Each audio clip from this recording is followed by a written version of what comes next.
E aí o que que acontece? Eu vejo essas pessoas fazendo, às vezes toda semana, e vejo que isso se tornou comum. Isso serve para tudo, né? Serve quando você vai lá, enfim, né? Posso falar no meu caso. Ué, se você vem no atendimento de mapa astral, mapa numerológico, de 0 a 10, qual foi o seu nível de aproveitamento daquela consulta, daquela sessão? A gente pode fazer a mesma pergunta para tudo na vida, né? Mas se você vai numa dessas experiências, um desses rituais, e aí você nem processou o que você viu, as suas alucinações, as imagens, os recados, as visões, né? Assim, não deu nem tempo de você meditar sobre, que às vezes a pessoa já foi fazer outro ritual, outra vivência.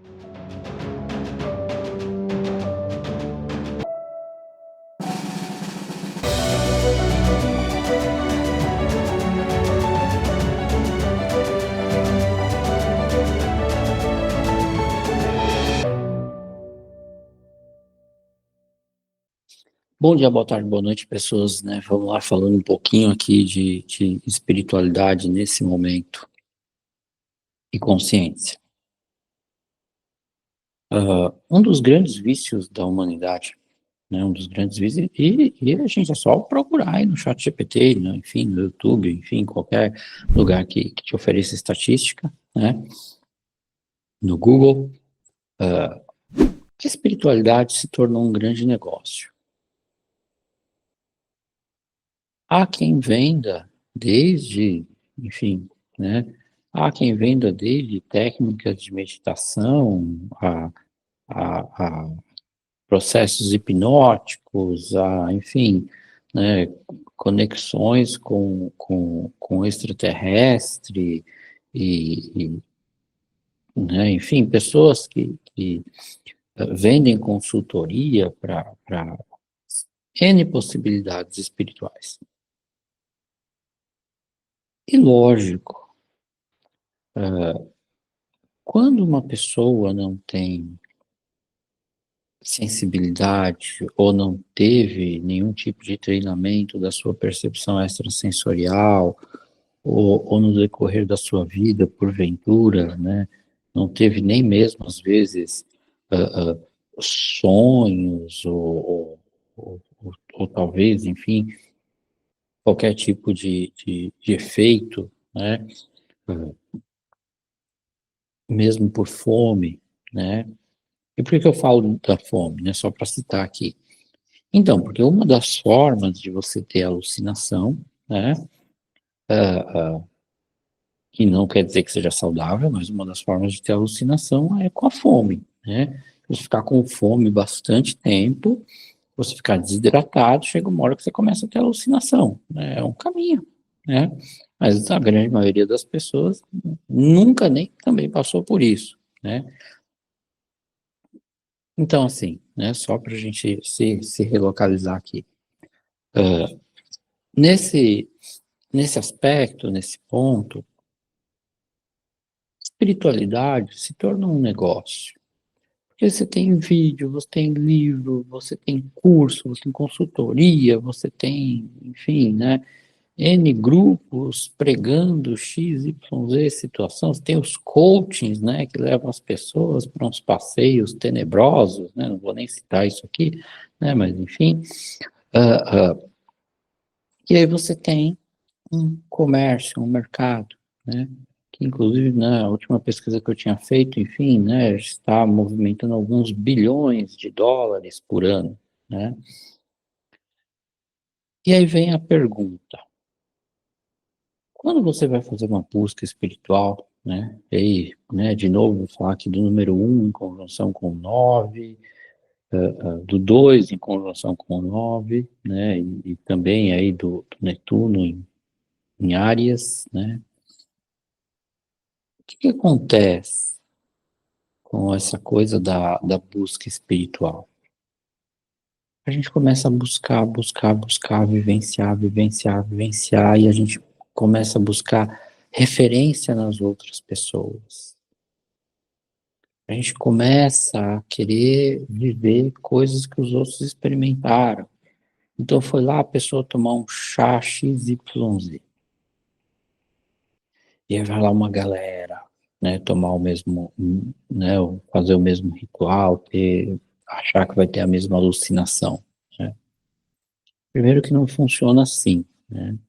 Porque tem pessoas que não sentem, tem pessoas que não veem, tem pessoas que passam mal pra caramba, ok, e tem pessoas que têm lá seus efeitos XYZ, ok. E tem pessoas que, beleza, tem uma viagem até bacana, mas assim, quantas vezes você precisa passar por aquilo para aproveitar aquela experiência? Eu falo isso, né, uma coisa que eu não gosto muito de compartilhar, mas enfim, né, vamos lá. Certa vez eu fui conversar, né, foi uma situação ainda, né, entre ali 2005, 2006, fui conversar com Ventura, né, tive o prazer de encontrar lá 3 índios, né, enfim, pessoas dessa linha de pagelância e etc. E conversando com eles a respeito dessas, né, das várias plantas de poder e arará, e essa coisa toda, acompanhei a conversa, né, enfim. E aí eles me explicaram o seguinte, essa coisa isso já há quase 20 anos atrás, tá?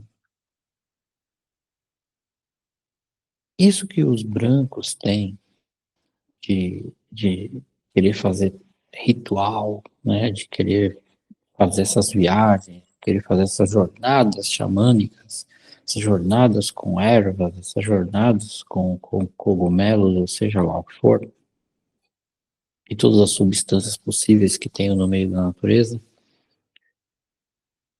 Isso é algo que a maioria dos índios, a maioria das tribos, faz uma vez ao ano, quando muito.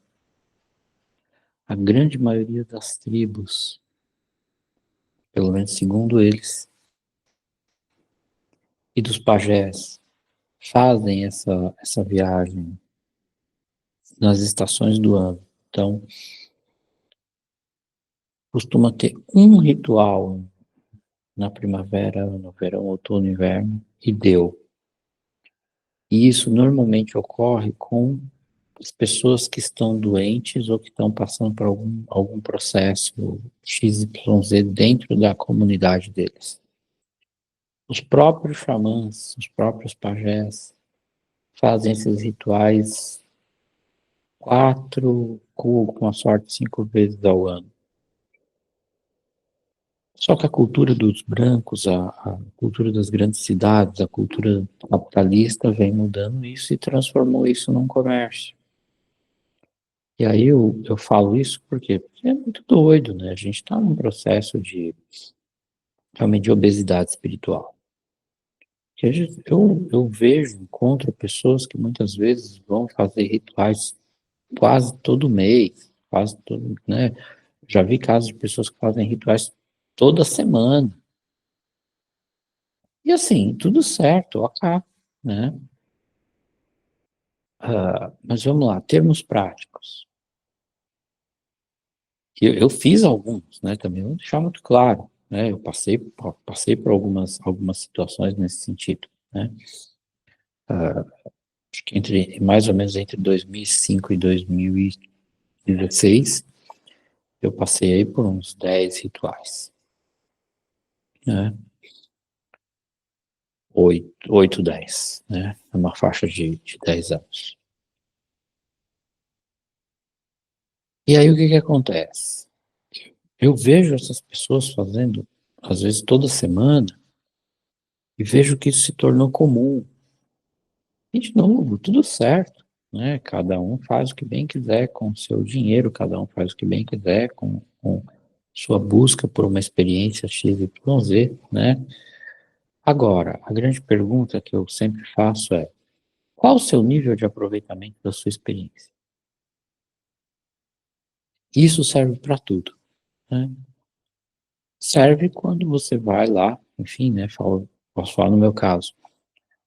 Ué, se você vem no atendimento de mapa astral, mapa numerológico, De 0 a 10, qual foi o seu nível de aproveitamento daquela consulta, daquela sessão?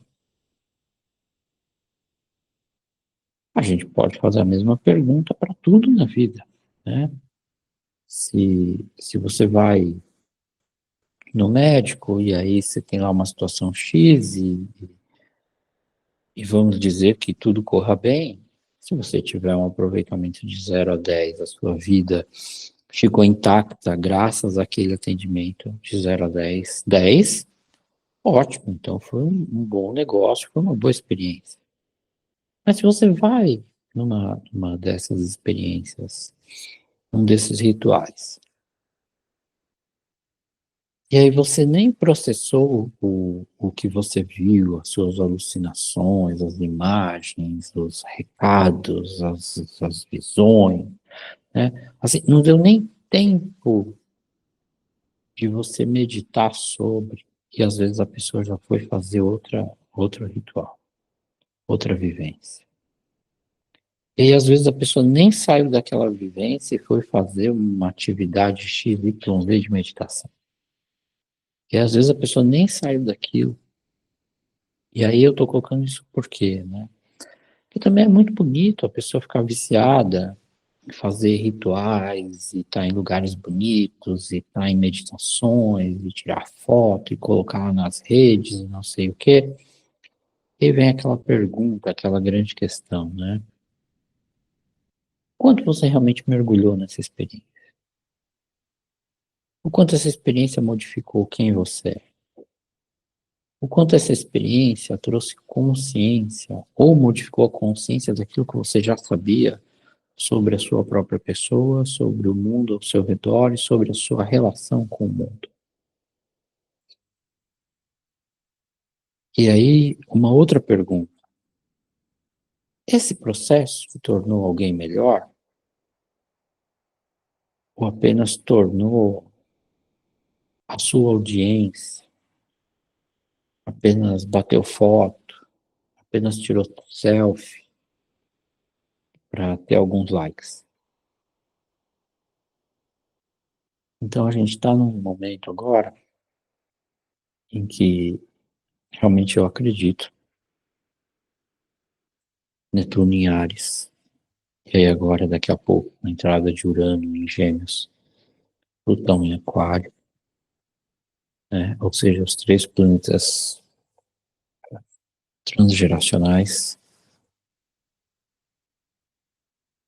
eles vão começar a mexer com isso. Já estão mexendo. E sobretudo também com a questão da chegada da IA, né? Porque a gente vai ter, né, também a gente vai ter uma mudança nessas imersões, nesses processos e expansões de consciência também graças à IA. Isso também vai vir, né? Talvez a gente até consiga se comunicar com o plano espiritual por meio da inteligência artificial. Ou talvez ela nos engane, né, e nos convença que estamos falando com o plano espiritual, dito espiritual, né, embora estejamos falando com a consciência das máquinas, né? E depois eu vou explicar melhor isso, né? Mas assim, ainda que a gente chegue nesse ponto, não adianta você falar com o plano espiritual e não se tornar uma pessoa melhor.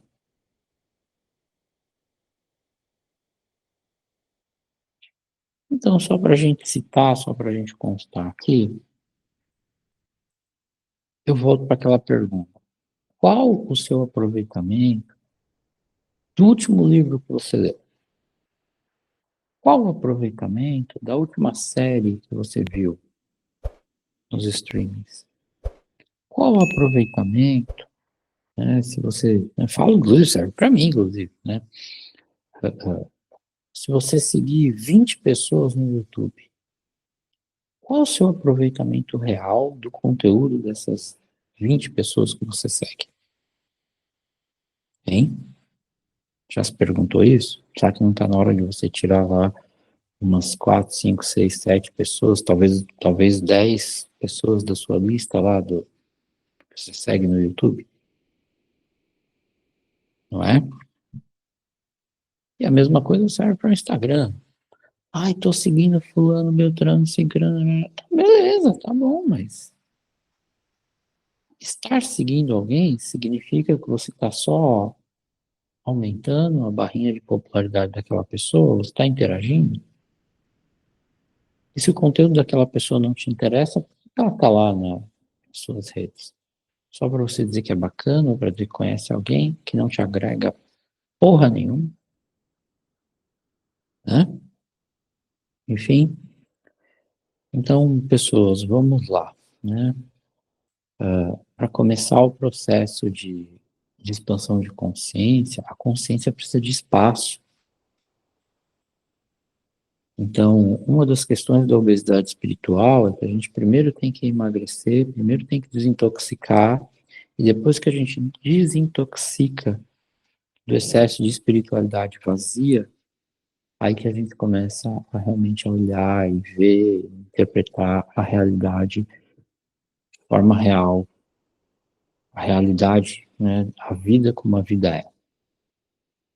E quem sabe, por meio disso e graças a isso, a partir daí, com um pouquinho de emagrecimento espiritual, você de fato se torna uma pessoa melhor, e por conta de se tornar uma pessoa melhor, talvez possa se considerar uma pessoa espiritualizada.